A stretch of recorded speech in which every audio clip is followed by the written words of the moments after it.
Assalamualaikum warahmatullahi wabarakatuh. Di video kali ini, di pertemuan 4, saya akan menjelaskan mengenai cloud computing pada mata kuliah Sistem Transaksi Keuangan Digital. Sebelumnya, perkenalkan nama saya Risma Mutiara dengan NPM 102222018 dari kelas C1 Akuntansi. Cloud computing dalam bahasa Indonesia berarti komputasi awan dan merupakan gabungan pemanfaatan teknologi komputer dengan pemanfaatan berbasis internet. Jadi, cloud computing ini adalah teknologi yang memungkinkan pengguna melakukan kegiatan komputasi atau menyimpan dan mengakses data serta program di dalam sebuah internet.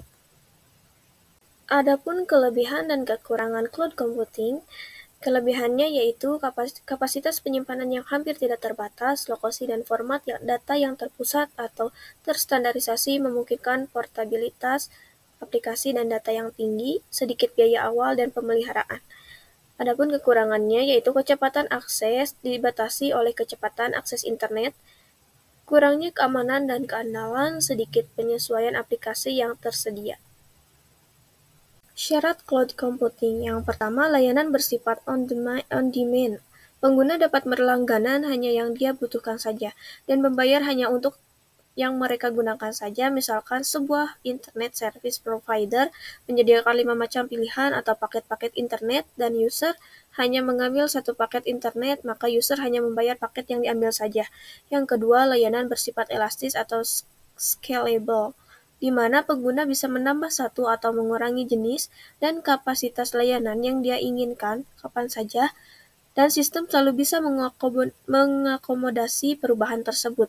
Misalkan user itu berlangganan internet pada yang bandwidth-nya 512 KB per s, lalu ingin menambahkan kecepatannya menjadi 1 MB.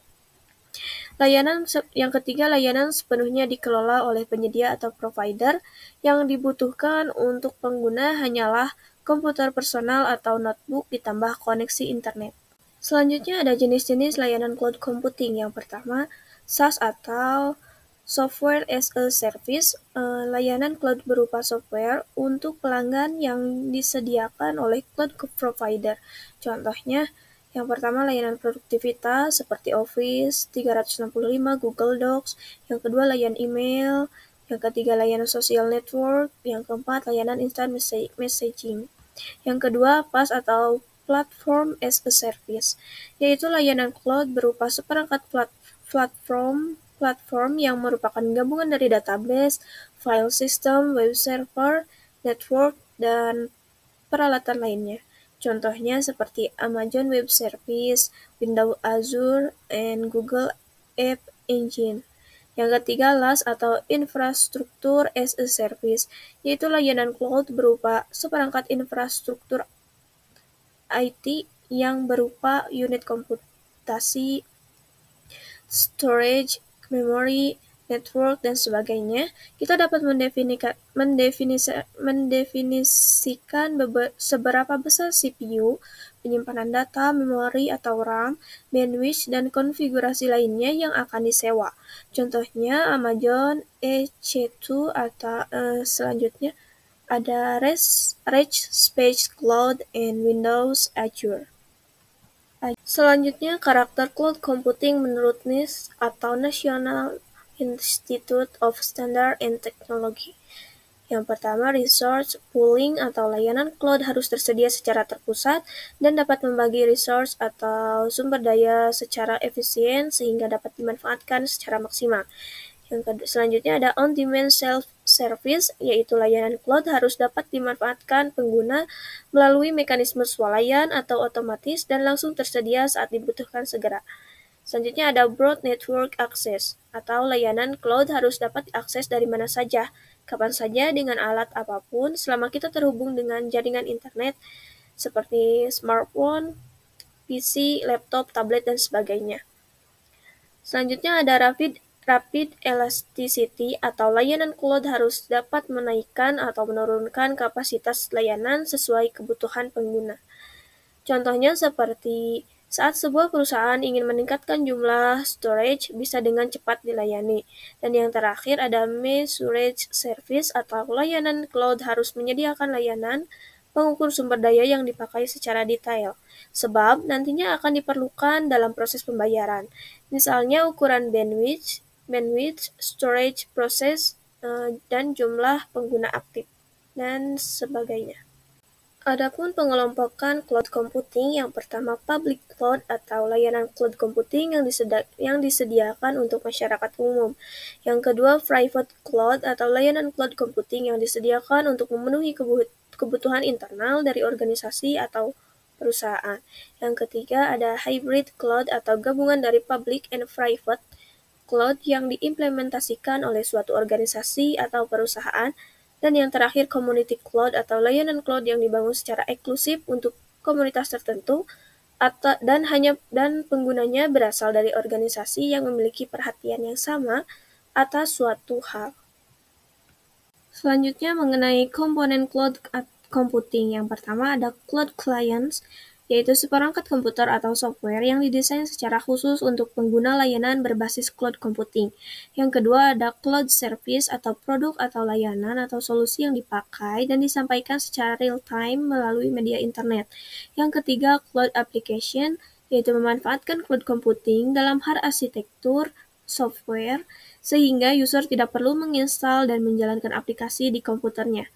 Yang keempat, cloud platform, yaitu layanan berupa platform hardware and software infrastruktur. Biasanya mempunyai aplikasi bisnis tertentu dan menggunakan layanan PaaS sebagai infrastruktur aplikasi bisnisnya.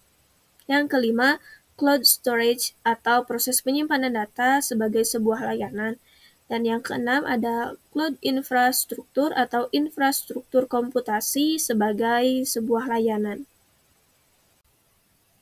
Selanjutnya, resiko cloud computing.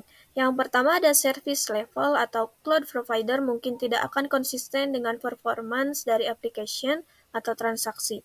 Hal ini mengharuskan Anda untuk memahami service level yang Anda dapatkan mengenai transaction response time, data protection, dan kecepatan data recovery. Yang kedua ada privacy. Karena orang lain atau perusahaan lain juga melakukan hosting, kemungkinan data Anda akan keluar atau dibaca oleh pemerintah US. Dapat terjadi tanpa sepengetahuan Anda atau approve dari Anda. Yang ketiga, compliance. Anda juga harus memperhatikan regulasi dari bisnis yang Anda miliki. Dalam hal ini, secara teoritis, cloud service provider diharapkan dapat menyamakan level compliance untuk penyimpanan data di dalam cloud. Namun, karena service ini masih sangat muda, Anda diharapkan untuk berhati-hati dalam hal penyimpanan data. Yang keempat, data ownership. Apakah data Anda masih menjadi milik Anda begitu data tersebut tersimpan di dalam cloud? Anda perlu mengetahui seperti halnya yang terjadi pada Facebook yang mencoba untuk berubah Terms of Use Agreement-nya yang mempertanyakan hal ini. Yang kelima, data mobility. Apakah Anda dapat melakukan share data di antara cloud service, dan jika Anda terminate cloud relationship, bagaimana Anda mendapatkan data Anda kembali? Format apa yang akan digunakan, atau dapatkah Anda memastikan kopi dari datanya telah terhapus? Cukup sekian pembahasan dari saya mengenai cloud computing. Mohon maaf apabila ada kesalahan. Wabillahi taufik wal hidayah. Wassalamualaikum warahmatullahi wabarakatuh.